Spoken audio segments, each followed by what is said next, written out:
You're listening to the Pace Radio Network here at paceradio.net. The views expressed by the individuals during this broadcast are their own opinions, and they may not be the same as those of their group or other organizations they may be involved with. All medical advice during our broadcast is not a medical opinion and should be checked with your medical physician.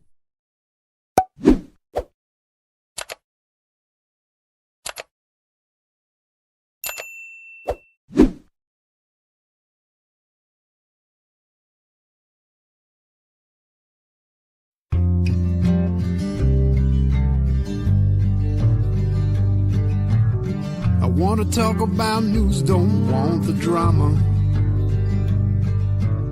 From no pretentious media Madonna. I found me a great ganja mama. Cannabis and coffee with Tamarjuana.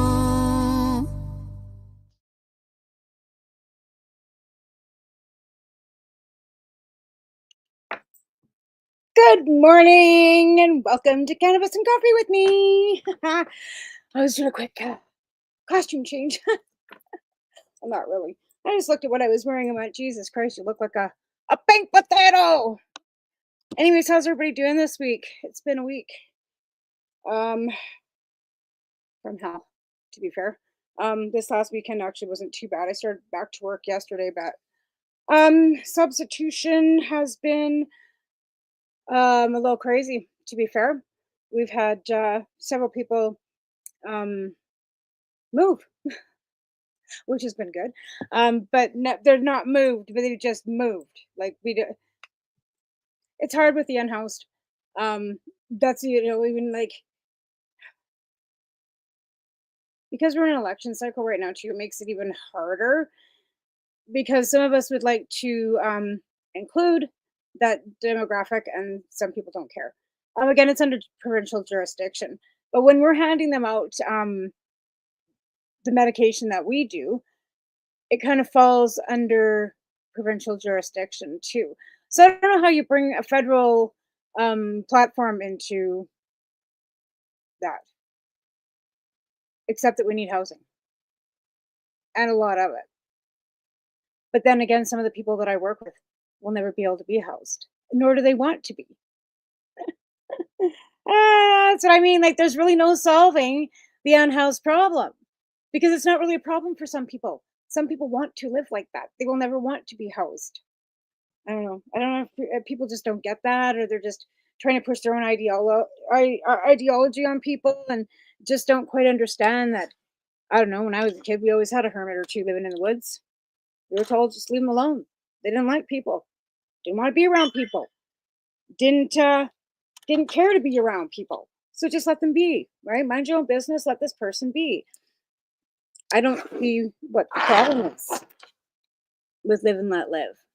Anyways, so this week also kind of brought me to a real banger of a moment. Literally, I broke my fucking banger bong. I mean, granted, it was old. I don't know how old. I haven't bought a bong in 20 years, but I've won, trophies. But I did. I went and bought a bong, and the prices go what? I mean, they were always really expensive for nice, hand blowing stuff. I mean, I don't mind paying for quality.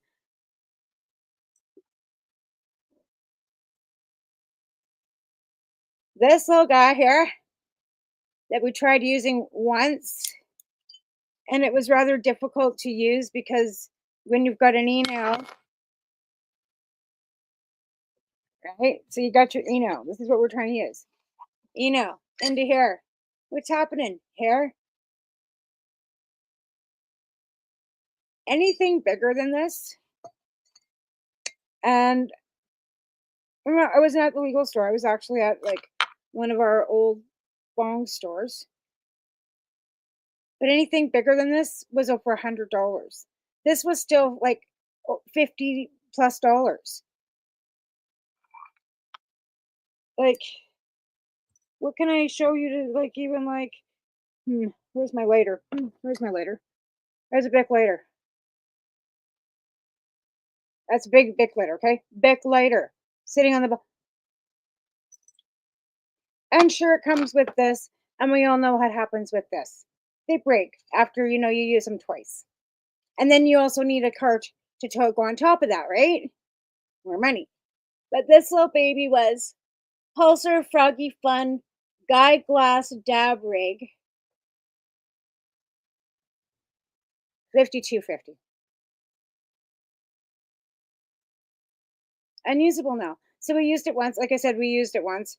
I'm going to clean it up and use it for a waffle for the substitution program. But yeah, so that'll be up for grabs and all proceeds will go back into the substitution program. I don't know when I'm going to do it, but that's, yeah. So it was kind of like, why did my thing have to break? Like, but again, when you've used the same, thing over and over and over again for, what's in here? Oh, I don't want to drink that. That's a few days old. See, what is in there? Oh yeah, it's a ice cap, melted. So yeah, so I went out to visit my lovely partners in helping me with the substitution program yesterday. So if you're in the Kootenay area, you can head out and please support Dirty Darts Trading Post out on the Tunaha. And again, I'd like to acknowledge that I live, love, and work and play on the beautiful Tunaha Nation, which honors also the Akam, Lower Tobaccos, and Lower Band. I think that's all of them. Yes. I hate to be not mindful of that. But anyway, so I go out there and I take them stuff and then they flip that and then all that money goes into the substitution program. So I went out there and I had taken them like 6 cookies. They sold them all. They were gone. And I mean, I didn't charge a lot for them. I think they gave me $20 for 6 cookies. Well, that $20 again then turned into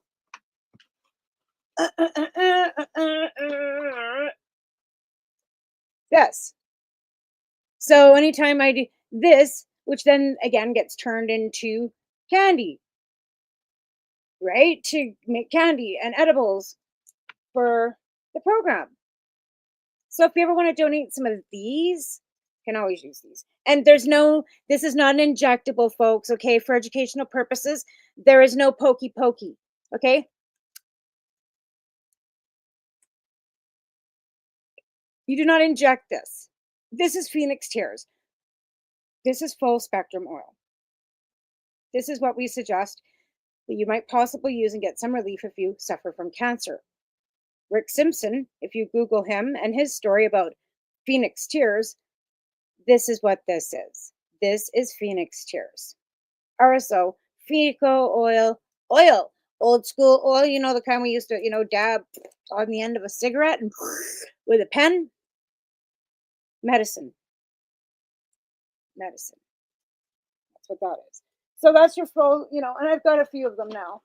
I could use more, but in reality, what do we got here? 1, 2, 4, 5, 6.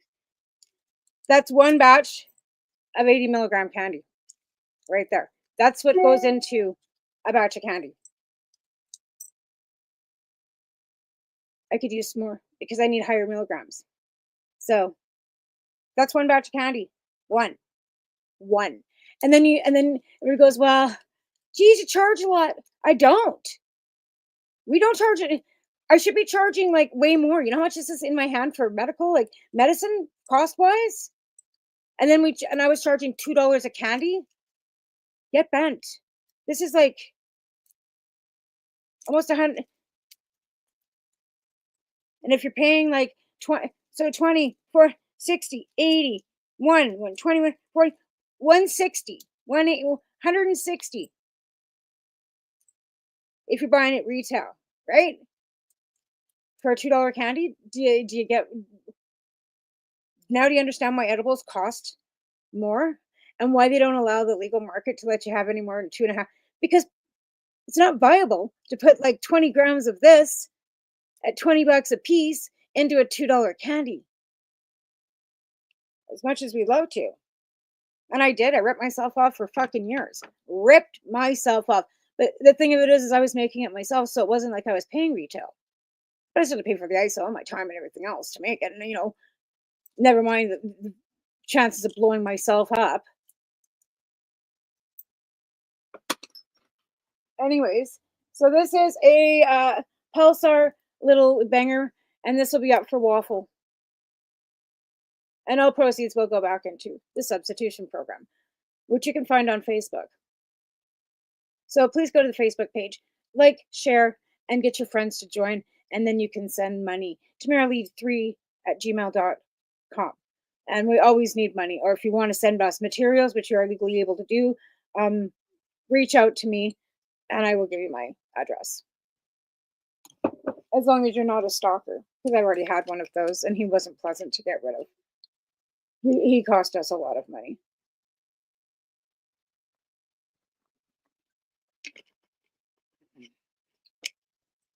Anyways, we don't discuss those things. Last week we were talking about growing. I hope you guys got your seeds popped. Actually, during the next, when I do my break, I will. You'll never believe what I found in the bottom of a basket. The stuff I found in the bottom of a basket was like absolutely fucking crazy. Anyways, so propagation too, like if you're actually growing from clone. So this book, I believe you can get it on Amazon. I'm not even sure where I got this.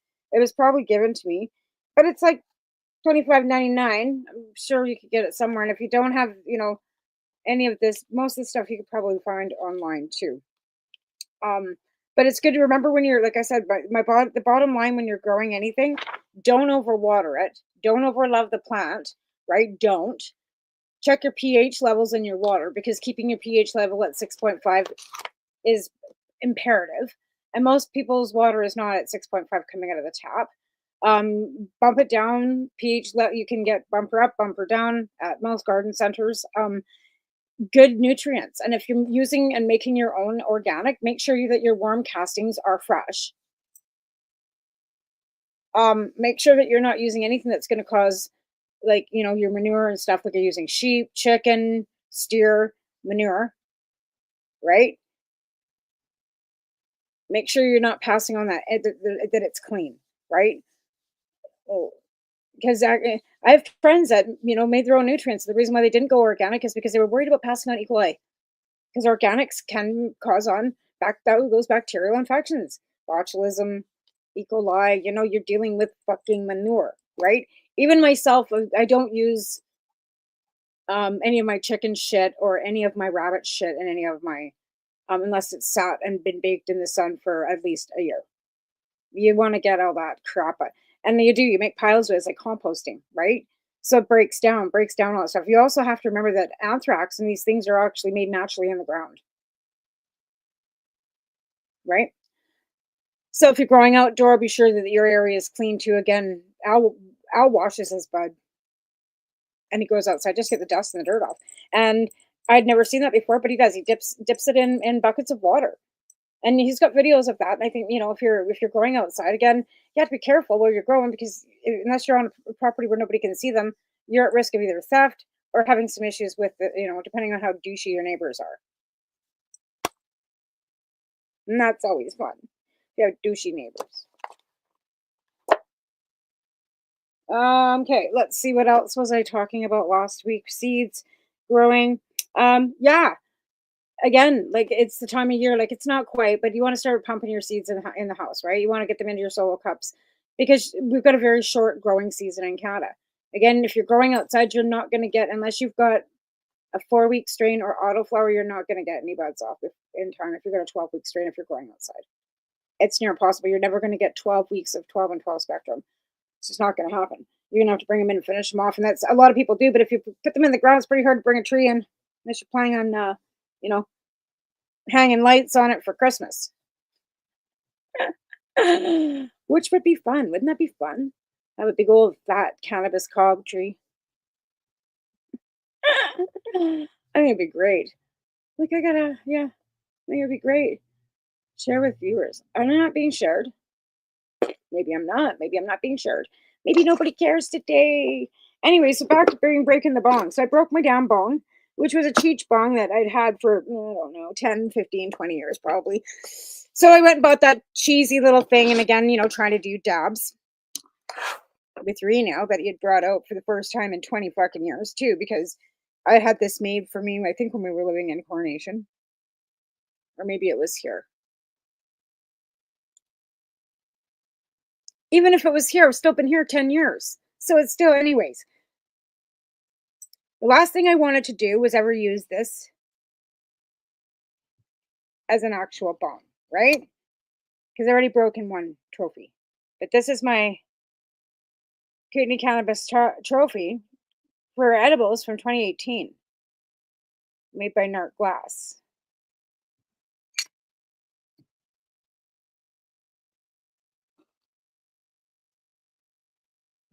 Am I kicking my ass? I am. Because look at this. This is another thing that pisses me off so bad. I'm going to have to get a hold of them. I'm not even sure they blow on glass anymore. Like, to be honest, I'm not. Oh, move that up a bit because I'm probably not wearing any pants. Why should I? I don't have to work till 3 o'clock. Got pants on till I walk out the door. Anyways, this is my other beautiful trophy that, Nart Glass, I have commissioned for our trophies for Cannabis Cup back in the day. I said in the day. 2018, 2019, we had Cannabis Cups in the Kootenays. And I organized them, and we had, people come from across the country to enjoy our Cannabis Cup. Anyway, so this is my trophy from 2019.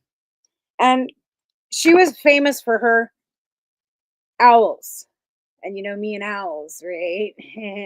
So all of the trophies had an owl, right?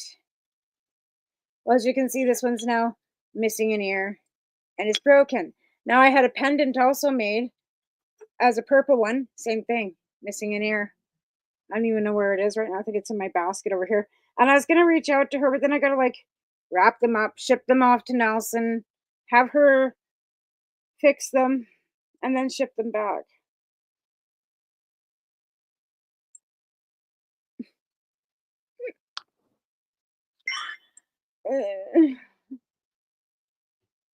Yeah. So that's my heartbreak about my cups, my trophies. And so, yeah, anyway. And then I did do this too. So I'd, gone through a couple of these, and I was getting really sad because I was using a tray again. But I got this too. Again, out at Dirty Darts Trading Post, because they have stuff out there too. So again, go out and see Lisa and Tyler, because they're really great people and they really help the community, because they're helping me with the substitution program. But look at that.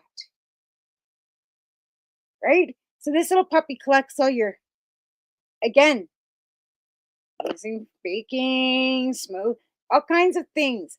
So if you can get yourself a hold of one of these, doesn't have to be this. This is not a commercial. It's not a brand. I'm not being paid. These little puppies are the best. So I had a larger one because the first one I bought, actually, Don and I were talking about this last week on the show. My first keep box in Peterborough, Ontario, at the little store there. It was round. And then a friend of mine came up with her boyfriend and he used it for a fucking ashtray and wrecked the screen holes. So she replaced it with a bigger one of these. And again, she comes down here for a visit and burns the other one. And then it fell apart because I tried putting tape underneath on the screen to fill the hole. Oh my fuck. So it was literally when it died, it was literally falling apart. I cried, but I lost. Anyways, that's the story of the boxes, because I really like them. They're just the best thing ever. Anyways, so I am going to again endorse the Dirty Darts, because they have some nice product out there too. And again, they helped me a lot with the substitution program. And just if you can go out there, go. And if you need directions, I can give them to you. I will not do it over here because I don't want to put them at any more risk there. But they are on sovereign land, and they do, I believe, have support of the band. And as long as you've got support of your band and you're doing whatever and you've got whatever, I don't think it's anybody's business. Now, I know they have a new chief out there as well. Joseph Pierre, who was the inherited chief as well as the elected chief. His mother was the inherited chief, Sophie Pierre, is not the chief, elected chief anymore. He's, I would imagine, still I don't think they lose their inherited chief status. I'm not sure how I can't speak to that. But they have a new chief out there. And I think a few things was changed, because I don't think the former counsel was educated or well informed, even though his wife is a patient. Anyways, yeah, she's been on my show. Nice lady. But again, I can never understand any First Nations or anybody connected to them. Of course, I understand not wanting to have any governance having to do with the Canadian government for, reasons that I totally understand. But when you have to have change and want to have change, the last party you want to fucking be pandering with is the Conservatives on anything. And don't sit here and tell me that Poilievre has said that he will protect cannabis and blah, blah, blah, and won't do anything. Have you read their declarations and policies? Have you? So it's not a matter of what they say, it's where they say it and how they put it. If you go into their declarations, they got First Nations down about 112 after they take transgender women out of sports. If you go into their policies and declarations, cannabis really isn't in there at all. Like, it's not really a thing. I don't even know where to look for it. Under health, under crime, under boots, not suits. Like, where do you even find it? And right now, that's the least of my fucking questions on what Poilievre's going to do with cannabis. I want to know what the provincial governments are doing with the fucking tax money already. And that's got nothing to do with the feds. Again, cannabis has been kicked back to the fucking provinces, like healthcare and education and everything else. So either you fucking change the jurisdictions or you take the power away from the provinces. And we got 13 fucking economies right now and 13 fucking premiers trying to pander to an orange potato and get with different fucking values all across our fucking country. That's got nothing to do, it's got everything to do with cannabis. Because cannabis is under what? Medical? Is it under crime? The orange potato doesn't really have it in his view either. So we're not really on the radar right now when it comes to our meds and cannabis. It's another industry like liquor and lotto to them anymore. We passed it, legislation's there. Move along, little girls and boys. I don't think they give a fuck. I don't really think it's anything on their radar right now, especially, okay, so I know that there's tariffs, right? Another reason why we'd like to, why you need to tear down the tariffs in between provinces and make Canada have one economy instead of 13, because then we could trade in between our provinces without tariffs, so that maybe some of our licensed producers would quit selling their cannabis abroad and bring it home. Because I know for a fact that Dykar here in town is pandering to other countries because they don't like the excise taxes in between provinces in Canada. Are they going to tariff the cannabis? Are they going to be tariff? We don't send cannabis to the United States. It's not really an export to the United States. So, tariffs on cannabis. We don't export it to the US. We don't import it from the US. And that's still against the law unless you're like, Chuck Rafiki taking, 300 pounds on a plane.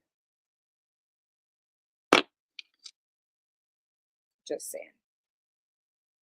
Anybody remember that? Oh, and I said it out loud. I'm pretty sure you could probably Google it.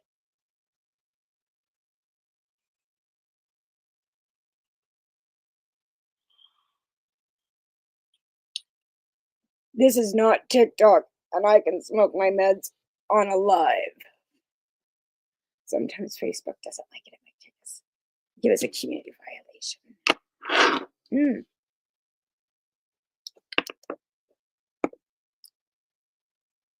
That's awfully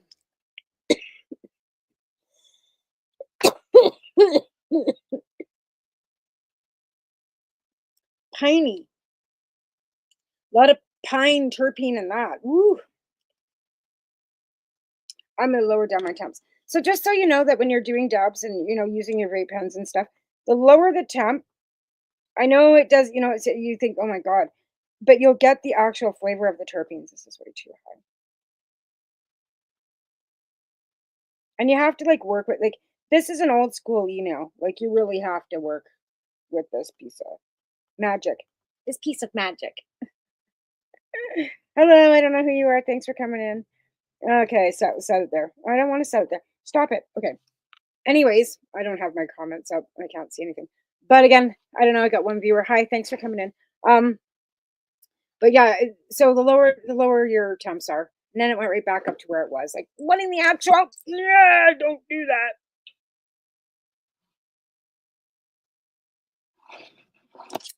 I don't. This thing's really kind of fucking scary, to be honest. Because in reality, like if you, I don't want that. Like, how do I set this silly thing? Set. Okay, I want it down, down, down. Yes, now set there. Yes.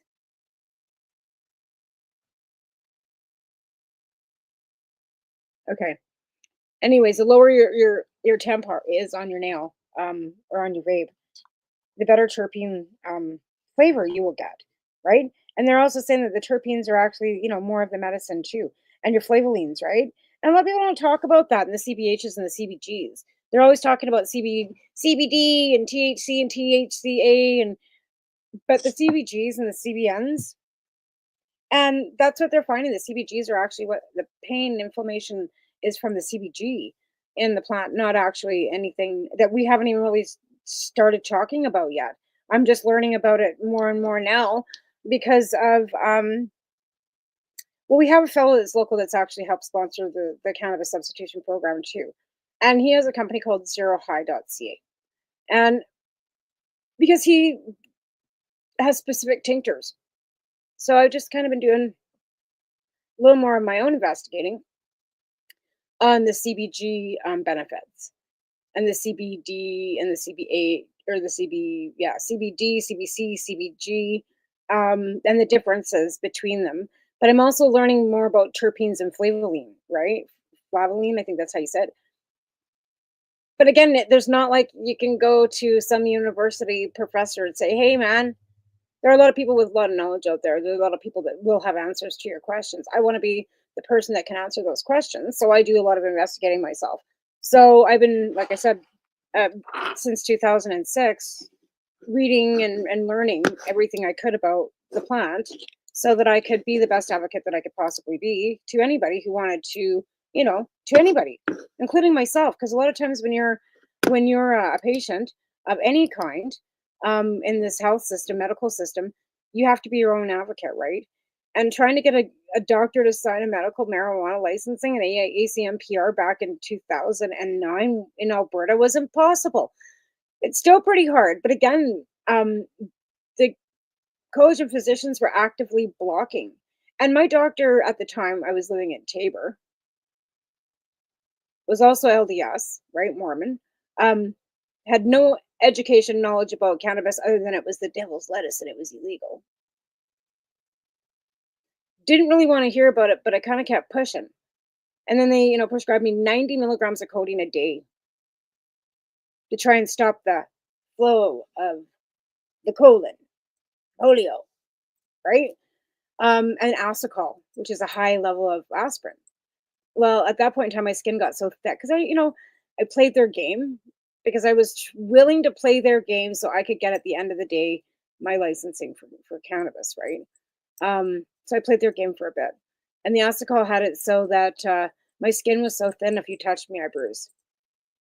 And the codeine was not bunging me up or slowing anything down or anything like that. It was making me irritable, cranky, and swollen. I was having an allergic reaction to it, right? So my face would swell to the point that it was almost flat, and it was changing my appearance and my personality. And then I got pregnant with Taven too. So all pharmaceuticals at that point were stopped. Everything, right? Did the cannabis stop or the cigarettes? No. And I should have stopped smoking cigarettes then. I've actually quit smoking cigarettes for almost a year now. I mean, I'm vaping nicotine still, but I don't smoke cigarettes anymore. It's a really odd thing. And the thing of it is too, when I go around my friends and stuff that do, or when somebody comes into the store that smokes, I can really smell it now. It's like, but yeah, I quit smoking cigarettes. All I smoke now is the ganj, and I try to stick with vape on that too, and my and rosins and stuff because I've got to, like I don't know. I don't know. It's just a thing. So, anyways, we now have to go to a quick break and thank our lovely sponsors that help us keep everything together. And our network is growing. We have new content coming on, we have new shows coming on, and we also have an all day, all play on Saturdays on our network, too. We're also like partnered up with 420. So it's the 420 Pace project that we've got going on because of Al and Al. And again, I'd like to thank both of them for allowing us to have the space to speak our minds and have our opinions heard. So, on that note, we are going to quickly go to a commercial break. We'll be back in a few minutes. Thanks.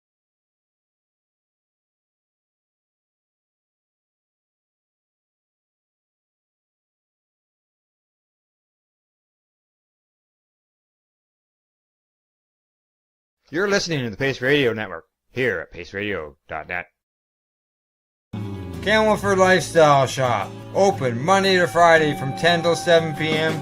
or by chance. Check out our flags, our t-shirts, plus our hats, and look of that supply of rolling papers, plus much more. We've got bongs and your favorite herbal vaporizers. Look at all the incense we have, as well as for those who collect knives, check out these knives in our collection. And while you're here, stop in to see Shay at the piercing room, where you can get poked by Shay. Daily deals, check them out. Camelford Lifestyle Shop, 17 Bridge Street West, Camelford, Ontario. What do you find at paceradio.net? People advocating cannabis education.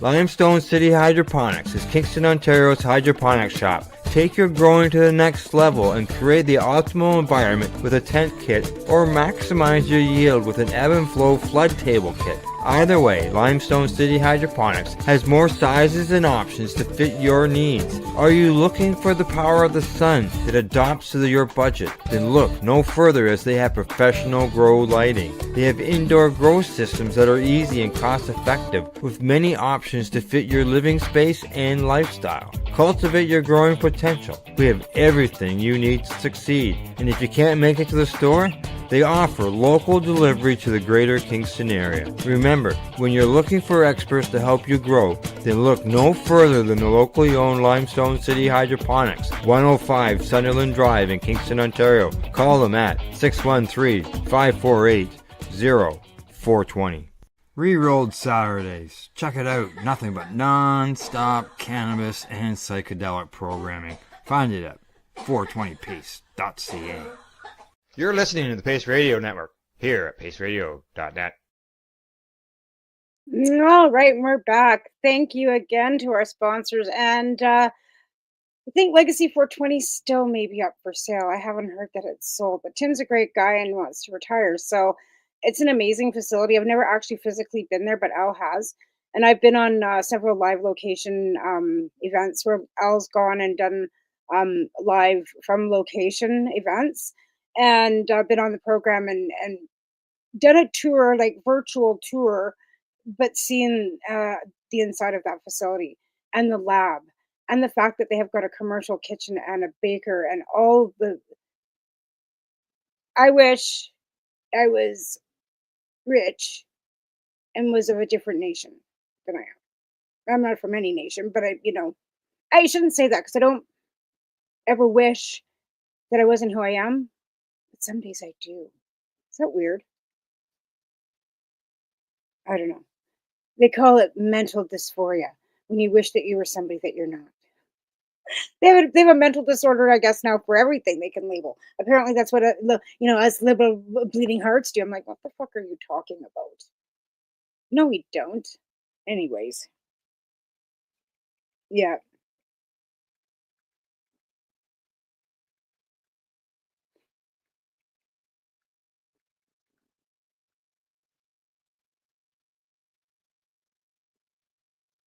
I'm just answering, and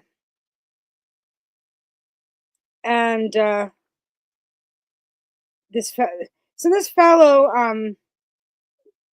it's not any news. I'm involved in this liberal election campaign. Anyway, he's one of our volunteers, and he wanted to know more about our own house, and was asking questions about what I do with the cannabis substitution program and how now he's asking me like how I fund it.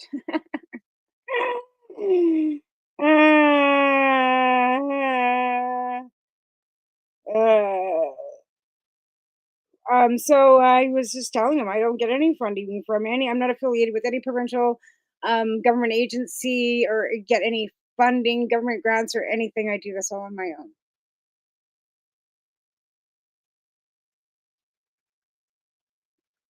So yeah, so yeah. What government funding do I get? Like what? What do you mean? Like what funding do I get from the government for substitute? None. I wish I knew somebody that was a grant writer that could possibly help me with that, but I don't know if you could even get at this point get grants for any of that. Anyways, I think that there's a group in Vancouver actually that's been lobbying the land lease substitution program with a couple other people that I don't care for to get it so that there are funding. But they're thinking, like, to me, it's great to have this, but are you helping just your own club or are you helping us all? And does it matter about your packing order in the cannabis community of who you like and who you don't like? Or does it matter at all? Because, that would mean that Cranbrook would be left out of this whole project because of the people that are running it don't like me. And this project isn't about me. It's got nothing to do with me. I'm running and organizing it so I can help people that need it. It's got fuck all to do with me. I don't even care if my name's attached to it. I don't even give a fuck if anybody knows I'm doing it. Because again, this isn't about me. This is not the Tamara fucking substitution program. This isn't about Tamara or Tamarjuana or for fame, fortune, or anything else. If you actually knew how much of my own money I've put into this that I promised I wouldn't.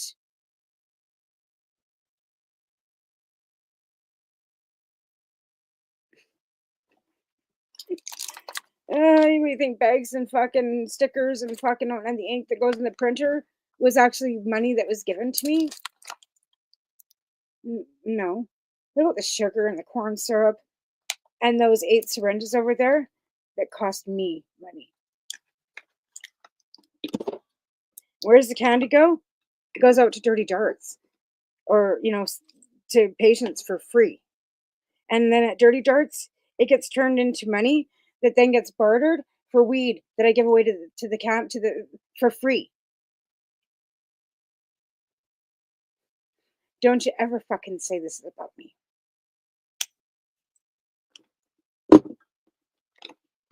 Anyway, but that's what would happen.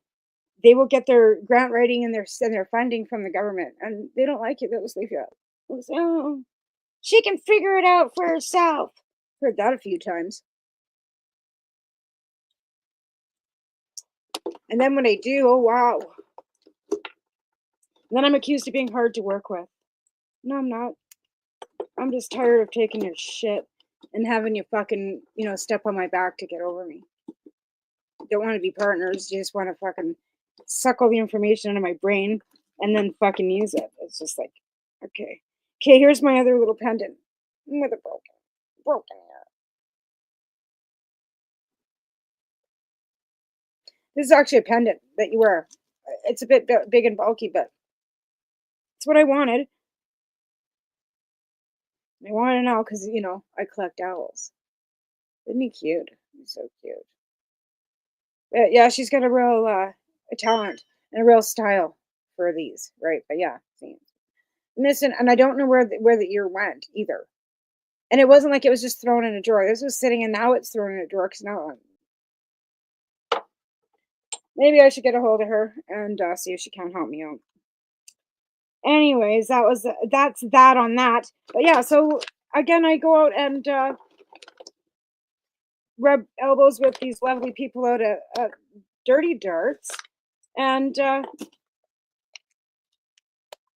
yeah, so picked up some meds yesterday, not for the club, for myself, because the club still has meds, and there wasn't a lot of money out there this week. The cookie sold, which was enough for me to get those 2 vials, those 2 syringes. So that's where the cannabis funding went this week.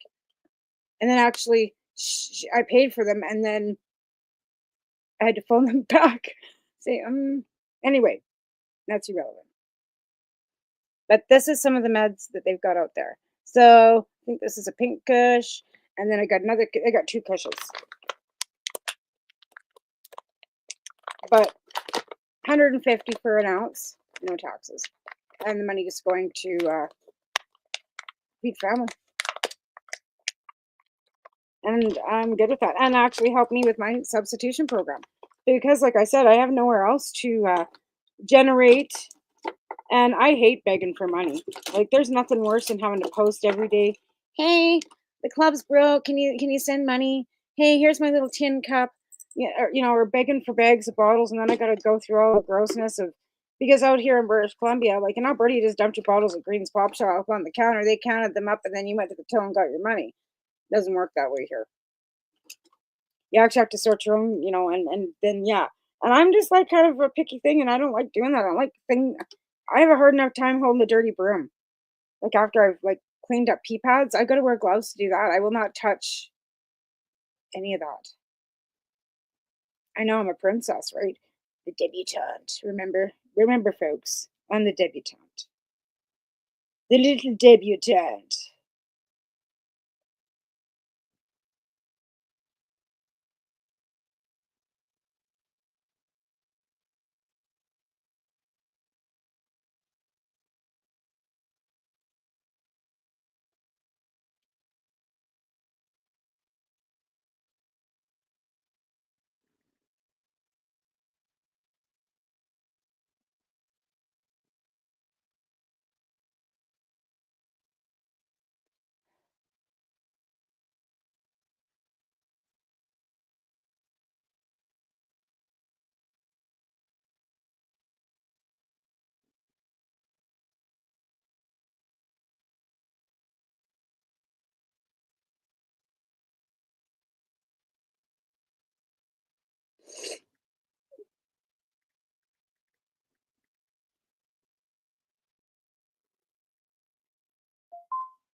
There, we'll just end that conversation with, if you think it's like that, why don't you just join me for come and join me as a volunteer and come see that these people aren't bussed in from other provinces.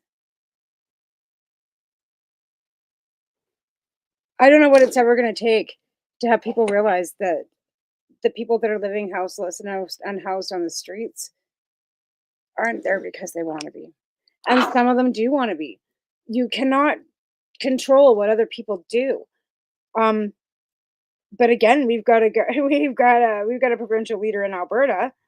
We don't, because I don't live there, but whoever's in Alberta, who is trying to control the masses that way.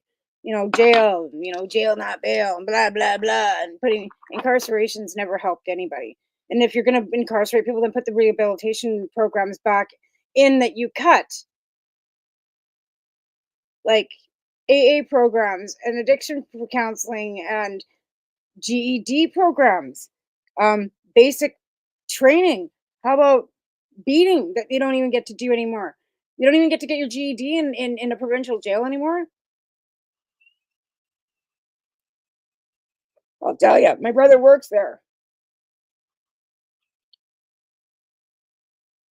there's been cutbacks. So when they say jail, not bail, what are you going to do for rehabilitation then? You can't just stuff people, especially people with addiction problems, in a cell and walk away. Throw them into general pop. You're going to have them basically learning to be a better criminal. Institutionalized becomes fairly easy. They'll tell you that then they feel safe. I heard that right in my daughter's face. When she got to jail, she felt safe again because she wasn't having to worry about where she was going to find her next fix. And it was warm. Not that she was going to get her next fix in jail, but it was warm. And when she hit Lethbridge, there was nothing for her to do. She could apply to be a cleaner. And then she's got her uncle in there watching her.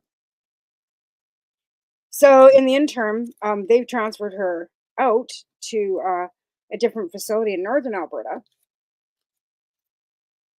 But I think that's one subject that people want to throw out there and throw at me and think that, they're going to win. You're fucking not. I've lived it. I've got a daughter that's dealing with it. I have a husband that lived it. I have a brother that's on the other side of the spectrum that watches it from the outside bubble, that guards it. I have a mother that worked for the RCMP. I have seen all different kinds of spectrums, and there is no one easy fix for houselessness, for addiction.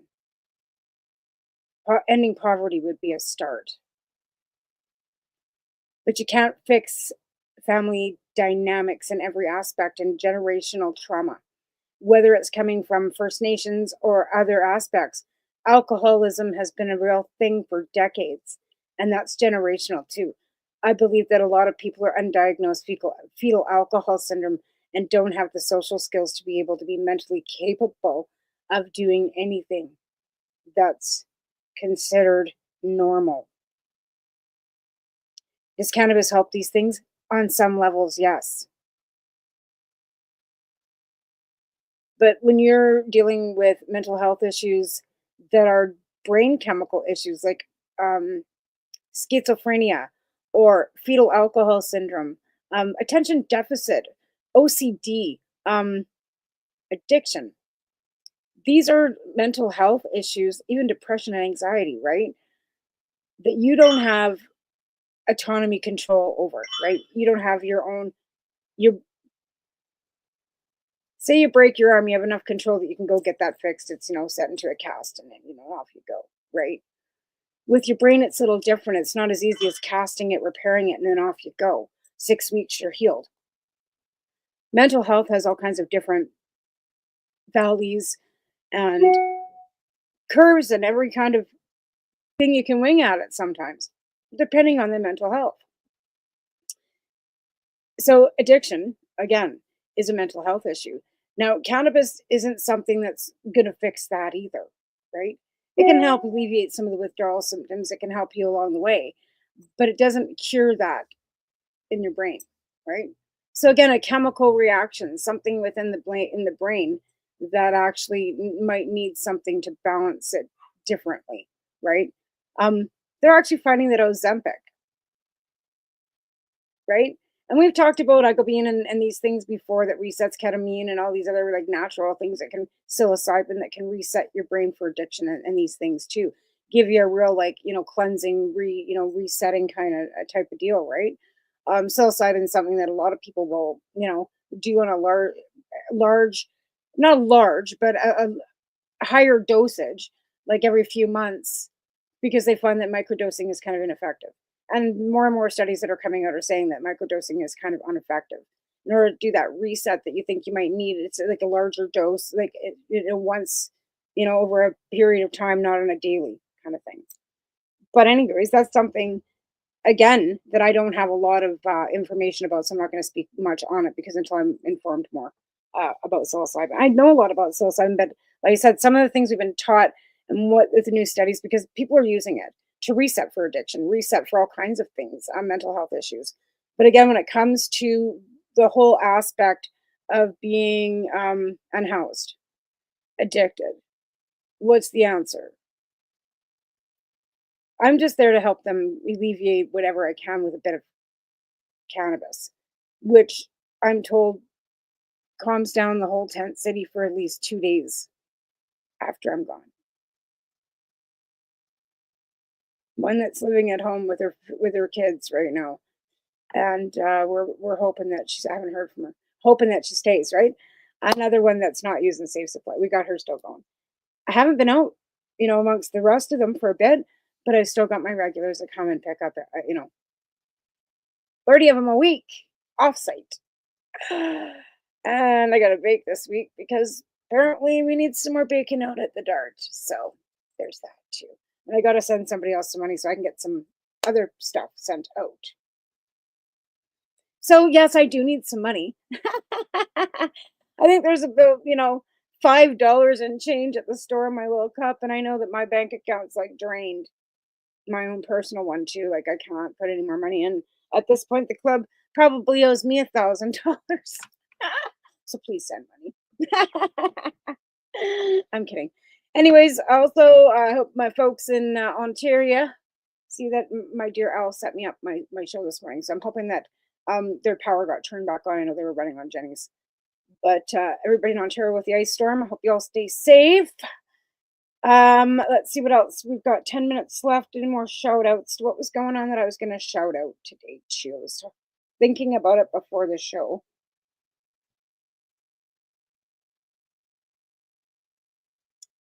Gosh, I should write notes. Al keeps notes. Whoop!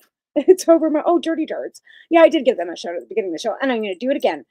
So, my good friends out at Dirty Darts Trading Post, out at the Tanaha Nation, if you want some decent meds and want to support the Cranbrook Substitution Program, head out their way because they help me help other people get free meds. And like I said, I think I've mentioned that I've actually opened up the mandate. I broadened it. So it's not just for unhoused addiction anymore. It's for any addiction of any kind, which it always was. You don't have to be unhoused. You just have to have, just be struggling with addiction. You can be a medical patient, somebody that's using it for pain, sleep, eating, over 19, always low income, and I will help you. Single mom with kids, can't afford your meds, come talk to me, I'll help you. I will give you what you want. If you don't want anything but flour, we can work on that. We can work with that, right? Because I've got some that don't use the edibles. They don't like them. They don't like the feeling of them, so they don't get that. I just give them a little extra flour, right? So we always compensate on that end of things. Right now, we don't really need mitts and toques, but we will need bug spray and sunscreen and stuff for summer heat, batteries like double A's, maybe possibly solar packs, solar lights, yeah, mosquito nets, tarps, because summer's coming. And usually with summer, the numbers go up because they don't need to stay in housed, right?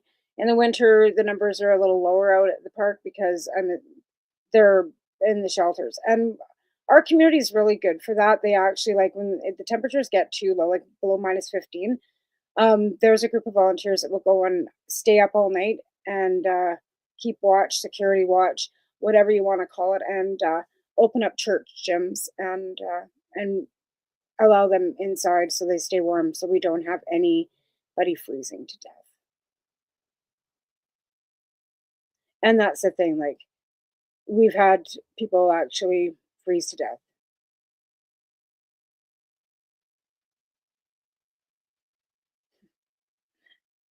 Where's the money for the cannabis taxation? Like, I just kind of, like, 6 years worked it out. It's $57 million just for this town alone. Who the fuck is it? Why do we have, like, and it's funny because I asked one of our city councilors. He didn't know anything about it. but you're a city councillor, but you don't know. So who takes in our tax money if it's so the city councillors don't know that our taxes are being raised? Who decides on that? And you don't decide where the tax money's going. Then who's spending it and who's making the decisions? I know overhead's high even just for wages, like employees' wages. When you figure out, like even myself, I'm a $45,000 overhead for the store a year. And that's just me as an employee, one employee.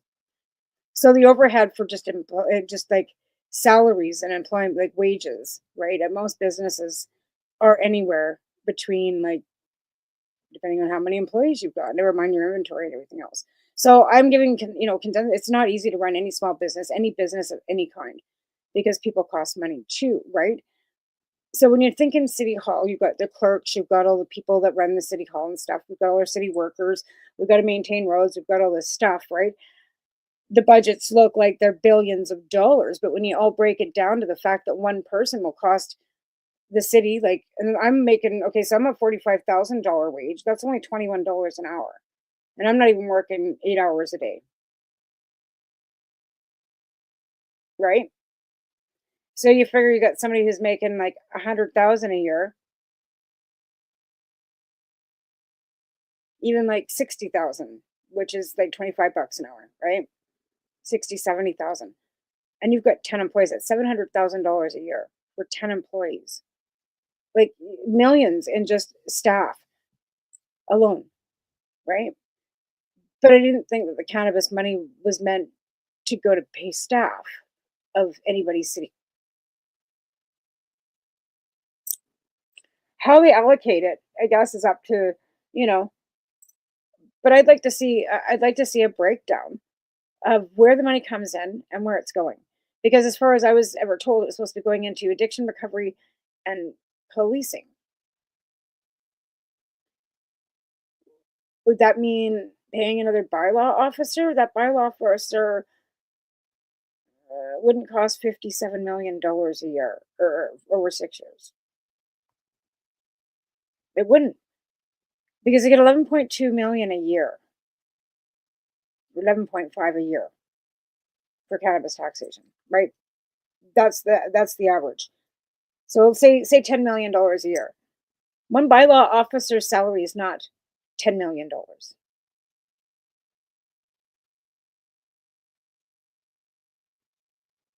We don't have any recovery centers being set up. We don't have any addiction recovery anything here at all. And then that would be under Interior Health Services, you would think, not the city of Cranbrook. So why isn't the city of Cranbrook giving a huge donation or influx into the regional hospital or the Ponderosa House or the Tanaha Nation for addiction services? Or have they and just not said anything? But when a city councilor is asked the question, where's the cannabis taxation? And he looks at you like, oh, what cannabis taxation? Meanwhile, he's one of the small business owners that struggles to keep staff and pay staff in downtown. And I like the guy. He's a decent guy, right? Really decent guy. But again, where the fuck's the money? And he doesn't know because he didn't even know about it. So is the province not transferring that money to the municipalities? Who's collecting the money? City administrator? Like, what's going on? And I think it's time that the citizens start asking these questions. And it's not your MP candidate, whatever, for this federal election that you want to be talking to. It's your city administrators in your towns and your municipalities. If you've got a cannabis store location in any of your towns, we're talking Jaffrey, Wardner, Kimberley, Cranbrook, Creston, all over the interior, Alberta, Lethbridge, Pitcher Butte, Pincher Creek, Christmas Pass, all you little municipalities. Start asking. where the fuck's the money? Because I'm sure every municipality in this country could use it. And if you're getting it, prove it and let us know where's the money. Anyways, I'm going to keep banging on about where's the money for cannabis taxation and when's Health Canada going to finally admit that cannabis is medicine until the day it happens. You'll have a great week, muffins. You can catch me live again on Wednesday night with Al on paceradio.net with people advocating cannabis education. Have a great week. See you next week. Bye.